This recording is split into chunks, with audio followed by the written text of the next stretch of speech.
Bueno, muy bien, aquí estamos, muy bien acompañada estoy con Jorge Rigueiro García. ¿Cómo estás? Muy buenos días. Después de estas semanas De loco. de tanto movimiento, recuperamos un poco el ritmo frenético, pero tranquilo de Poliedro, porque Claro. antes era una cosa que... No sabíamos cuándo íbamos a hacer cada cosa, Claro, obvio. yo me fui la semana pasada y a la hora y media habemos papam. Exacto. O sea, me fui con la intriga de saber qué es lo que podía llegar a pasar y cuando llegué a casa, bueno, después ahí... de haber estado en el canal, esto hubiera sido jugosísimo de poder compartirlo, pero bueno. Aprovecho dos cosas. Primero, un saludo de una estudiante mía que es el profesor de historia. Y cuando le comentábamos del programa, me dice, pero en el programa Poliedro va un historiador que sabe un montón. Una sobrina, ya no es prima, no es tía. No, es sobrina porque es más joven. Claro. Y dice, Jorge, vos ¿te referís a Jorge Rigueiro? Sí, me dice. Habrá sido por eso fue alumna tuya. A lo mejor. Después vemos después te paso fuera de el cámara nombre. quién era. Y otra cosa que quiero decir chiquitito antes de dejarlo a Jorge que tome su tema, nos comenta, y lo busco por acá en los mensajitos, un diácono de Santa Fe que se llama Rodolfo, nos pregunta si el padre general de los agustinos es el mismo para los que son recoletos que los que no son. Y esto, chiquitito, decirles, el Papa es agustino, eso nos hace pensar y darnos cuenta que cuando miramos la orden de los agustinos encontramos los agustinos y los agustinos recoletos, que son como una reforma de los primeros agustinos. El Papa pertenece a los primeros y no, claramente que no, son distintos los superiores, y ya te digo los nombres. Acá lo tenía, justo que se me fue, espera. Yo veo manchitas de colores ahí en la computadora. No, acá está. El padre general de los agustinos es el fray general Alejandro Moral Antón, y el padre general, el prior general de los agustinos recoletos es fray Miguel Ángel Hernández Domínguez. Así que listo. ¿Dos españoles o latinos? O latinos, ambos, sí. El primero, el de los agustinos, es español, sí. Y ahora está en Vaticano, salió en fotos, incluso ahí en las primeras misas y los encuentros con el nuevo Papa, León. Bien, con León hay que pensar, ¿no es cierto? Hay que pensar en León XIV. Dejamos claro. Es decir, qué nombre que porta. Exacto. Qué nombre. Otro día hablamos un poco Otro de la día historia, tenemos que hablar de él. Aparte, entre otras cosas sorprendentes, la similitud física. Con León XIII, ¿no? Sí. ¿Parecen de la misma familia? Parecen, sí. Parecen la misma familia, pero bueno, allí vamos. Bueno, dale, nosotros hoy nos ocupamos de otro tema. Volvemos con algo que teníamos planeado para que habíamos hecho el anuncio la semana siguiente y al final no se pudo hacer. Recordemos, y ahí recomiendo siempre, estas pastillitas que hace nuestra colega aquí, Flor Ramallo, de 1 minuto, que explica cosas que son muy sustanciosas, magníficas. Y yo se lo dije, realmente sos la única que tiene la razón cuando habla de estas cosas litúrgicas. Sí. Lo que es una reliquia. Bien. ¿No es cierto? Las reliquias hay 3 grandes tipos. La de primer tipo es el cuerpo incorrupto, restos. Un huesito. Sí, es el cuerpo incorrupto, ahora que está en exposición el de Santa Teresa de Ávila. Esto yo lo tengo que ver con el físico. Exacto. Es de primera generación. Lo de segunda generación, segundo tipo, segundo grado, tiene que ver con todo lo que ha rodeado y tocado esta persona. La persona que hoy es santa, ¿no? Hoy es santo, ¿no es cierto? Sus hábitos, sus anteojos, la pluma que utilizaba, su libro, su calzado, el sarcófago que lo contiene, todo eso está en contacto con el espíritu. Y los de tercera generación o tercer tipo es, supongamos que esta computadora perteneció a un santo, y tengo una tía enferma, entonces yo vengo y, tía, te voy a llevar, toco la reliquia y este pañuelo se transforma en transmisor de aquello que tocó el santo, que es una reliquia de segundo grado. Que es de segundo grado, o no creo que pueda llegar a tocar directamente la reliquia, ¿no es cierto? O sea, el cuerpo. El relicario. Claro, el relicario, y esto sería lo más próximo. Pensemos en la sangre de San Gennaro, ¿no? Claro. Toco con este pañuelo, ya relicario, lo transformamos en una reliquia. Bien, vamos a hablar de una reliquia que estuvo expuesta precisamente por un año santo, un año jubilar dispuesto por Francisco, en París. Hoy en día Argenteuil es como dijéramos un Vicente López o una zona claro, del Quilmes, casco claro, urbano de París, en la zona claro, y tenemos metropolitana. No es precisamente esta la imagen, esto es una imagen de Alemania, que ya iremos, y que bueno, ahí está Argenteuil, una de las 3 reliquias en relación al cuerpo de Cristo que tiene que ver con su enterramiento. Es decir, nosotros conocemos la sábana santa de Turín, que es muy famosa. Claro, el paño que cubrió la cabeza en Oviedo, también lo conocen como la túnica de Oviedo, y esta otra que es la túnica inconsútil o no tiene costuras, pero que a la vez hay 3 posibles. Okay. La que vimos recién es una túnica que está en Alemania. Ajá. Ahí sí podemos ir a la imagen de la iglesia y la siguiente. La siguiente ¿Dónde vamos a ver. Esto? Ay, perdón, hice esta pregunta que no debería haber hecho. No, sí, tenías que hacerla, pero ya me va a venir la ciudad. Dale. Trèveris, perdón. Ajá. La ciudad de Trèveris, de la catedral de Trèveris, donde está expuesta una túnica. Avanzamos a la siguiente imagen, por favor. Ahí está. Lo que estamos viendo no es efectivamente una túnica de Cristo, sino tantas capas tiene que la túnica está dentro, prácticamente no la vemos, es un relicario textil. Y está hecho de tela también el relicario. Sí, tiene 16 capas. ¿Sí? Y de sedas que a lo largo del tiempo se han ido cosiendo, claro. Porque estamos hablando de materiales que se van disolviendo con el tiempo. Imagínense, 2000 años. Claro, y la túnica, por supuesto, que no ha sobrevivido del todo completa. Esta ha sido expuesta en 2016, la última vez. Entonces, tenemos 3. La de esta catedral en Trèveris. Hay una que está en Rusia, pero que la han partido en más de 40 trocitos, con lo cual no tiene más entidad de túnica completa. Porque además, te acoto esto, ¿no? Recordemos, la túnica de Cristo se caracterizaba porque no tenía costuras. No tiene costura. Por eso no se la rompieron los soldados ¿Y qué es romanos? ¿Qué es esta túnica, no es cierto? Luego de la crucifixión, las 4 prendas que tenía se reparten, y esta, como estaba sin costura, dijeron, tirémosla a suertes. Claro, los romanos. Los soldados que estaban ahí en torno de la crucifixión. Entonces, los derroteros que estas 3 han tenido, podemos decir que pueden ser válidas las 3, ¿sí? Porque corresponden como un judío de la época en que la prenda más interior es la que hoy vamos a visitar en París, y estas otras son como distintas capas. Que tenía probablemente puestas en el mismo momento. En el mismo momento, o se fue desprendiendo de ellas y quedó con la última. Bien. Cuando vemos a lo mejor a un varón judío caminando por la calle y es un ortodoxo, le salen como una especie de flecos debajo de la camisa, y que tienen que ser visibles, y tiene que ver con esta túnica. Claro. ¿No es cierto? O sea, un varón judío debía usar esto para cubrir su desnudez. Bien. Sería una especie de prenda íntima. Uh-huh. Entonces, estas exteriores, podemos avanzar de imagen, por favor. Ahí la tenemos en una exposición que cada tantos años sale, pero la de París es interesante porque estuvo expuesta hasta hace 10 días. Sigamos, por favor. ¿Qué es lo que tiene de medallas conmemorativas, claro, la túnica alemana, que es muy interesante porque las 3, bueno, digamos, las 2, la otra es un pedacito que están las podemos ver en relicarios en distintas iglesias de Moscú y otras ciudades de Rusia. Esta prenda tiene 1,70 m. ¡Qué grande! Es una prenda realmente muy grande. Una prenda entre 1,50 y ya 1,70. Estamos hablando que el hombre que la usó... Era un hombre alto. Claro, los investigadores cuando trabajan con esta prenda no dicen Jesucristo. Se corren de la cuestión religiosa y dicen el crucificado de la prenda. O sea... Porque eso sí lo han comprobado. Está así, comprobadísimo. Avanzamos, por favor, así nos vamos a París. Ahí está. Este es el frente de la iglesia, que es una iglesia del siglo XIX. A ver cómo lo pronuncia. Argenteuil. Toma. Argenteuil. Es decir, ahí vivía también varios pintores impresionistas que tienen una serie de jardines muy bonitos.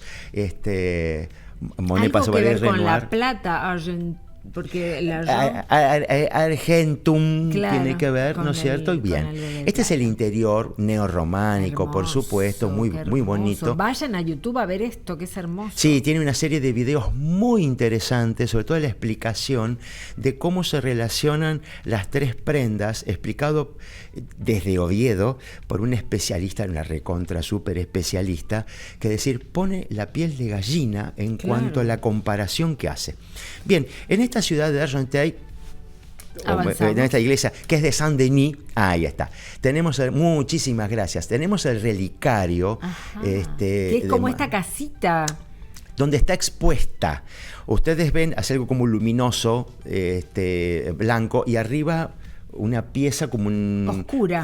Claro, oscura, porque también la pieza original está dentro y arriba está cosida sobre otros trozos. Claro. ¿Por qué?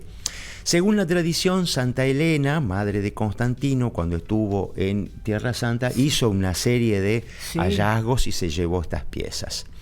Pero nunca habló de la túnica, de la cruz, de la corona, los clavos, todo esto. Santa Elena no es la de la Escala Santa también. Es de la Escala Santa. Claro. Sí, indudablemente. Que podemos hablar un día de esto, que es la Escala Santa. Bueno, ¿sabés que estuvo Ceci allá en Roma para Pascua? Estuvo en la Escala Santa, en el santuario de la Escala Santa. Si me pongo verde, por favor, maquillaje. Es un lugar maravilloso realmente, frente a la Catedral de Roma. Exacto.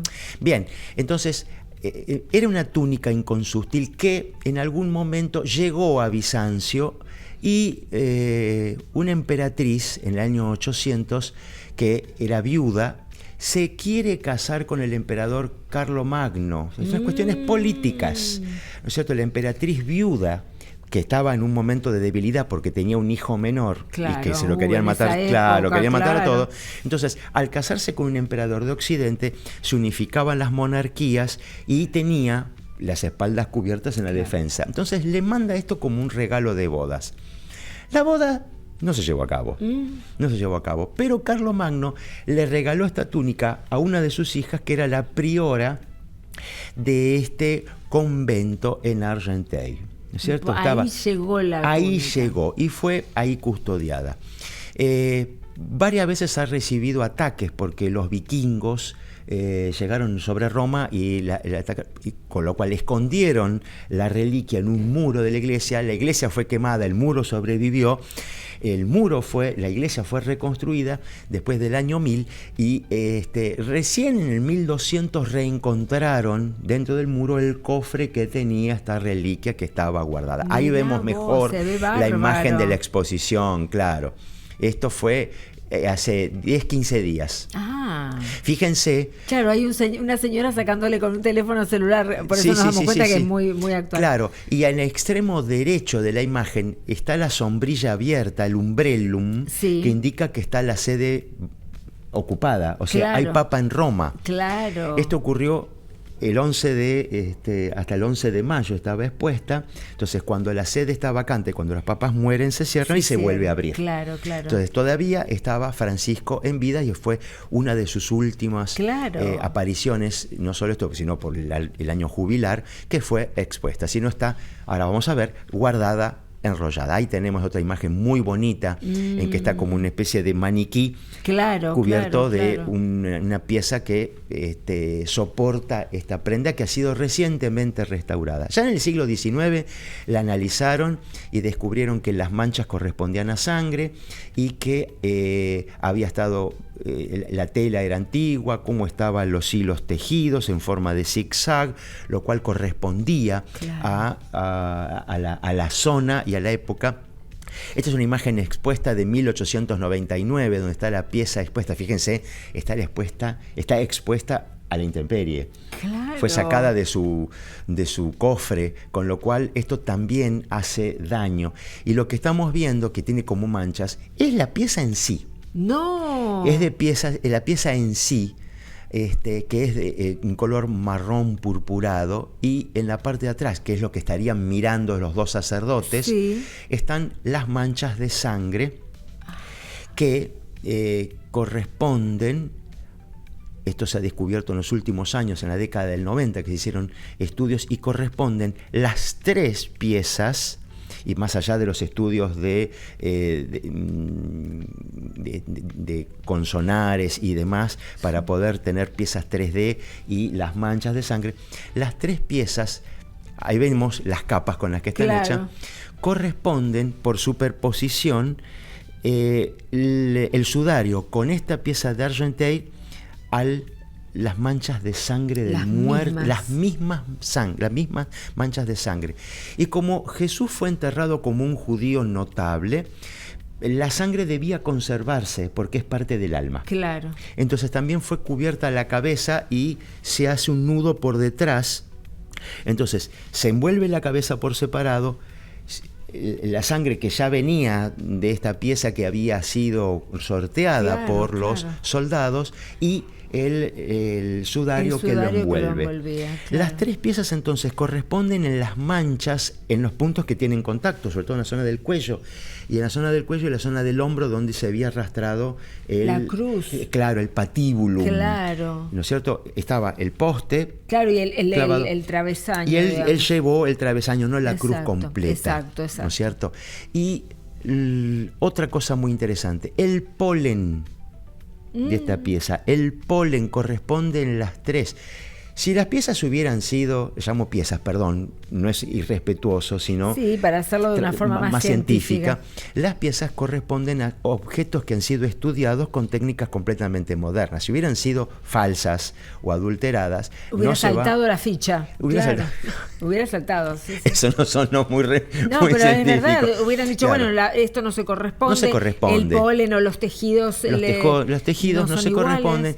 Y con esto vamos a quedar completamente expuestos a creer o no creer. El tipo de sangre es AB. Es decir, es un grupo que solamente un 3 o 4% de la humanidad tiene. Es un grupo rarísimo. Y las 3 corresponden... Hay que esperar a los grupos sanguíneos a finales del siglo XIX para poder hacer su detección. No había forma de detectarlo, ¿no es cierto? Antes, claro. Y creo que tenemos alguna otra imagen más de la iglesia. Teníamos 14 imágenes como para poder ver. Ya está. Sí. Esto es donde habitualmente está expuesto. Claro. Está enrollada. Lo que vemos en color oscuro es propiamente la tela de la púrpura, túnica, sí. Y lo demás es un soporte para tenerla. Claro, porque si no se caerían los trozos. Claro. Entonces esto ha sido cosido y recosido, con lo cual en el año 97-98 le sacaron todos estos silvanes para estudiar en qué época se hicieron. Locura, claro. Claro, ahí lo tenemos bien desde arriba.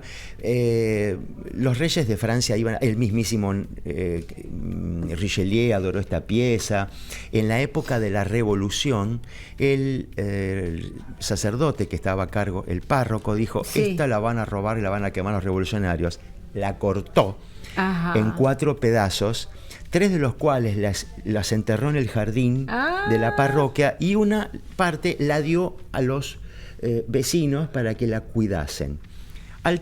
Lo metieron preso, por supuesto, por ser sacerdote, y terminado el terror recupera libertad y recupera estas 3 piezas, pero cuando le va a pedir a los fieles del barrio, por favor, devuélvanme la parte que ustedes llevaron, esas partes no volvieron. Así que se reunificaron, y el mismo Napoleón fue el que puso dinero para la construcción de esta iglesia, y cada tantos años es expuesta. Así Muy bien, bueno, perfecto. No les puedo recomendar que viajen a París para la exposición completa, pero sí pueden ver la caja, el relicario donde está enrollada. Bien. Entonces, y como para ir desde París, queda cerquita. Desde París se toma un subte. Perfecto. Y se caminan 4. Hoy hice el cálculo desde el Louvre, que está en el centro de la línea 16. Te dejan Argenteuil. Esta es la iglesia de Saint-Denis. Ojo, no es la basílica de Saint-Denis. La del norte, claro. Que está más o menos en la altura, pero más distintas, cerca, como en una B, y entre metro 16. El metro 16, o si no se hace la correspondance. Y si no, sí se puede visitar en la catedral de Oviedo, la Cámara Santa, que está recientemente restaurada. Está expuesto el sudario en forma permanente, porque es uno de los tesoros invalorables que tiene la verdad, ¿no? el reino, el viejo reino asturleonés, hoy el reino de Asturias, dentro del reino de España. Muy bien. Quédate un segundo, espectacular. Vayan a buscar toda esta info, imágenes de esta info, o vuelvan a ver esta nota en YouTube porque no tiene desperdicio. Nosotros con Jorge ahora nos vamos a ver a Mati.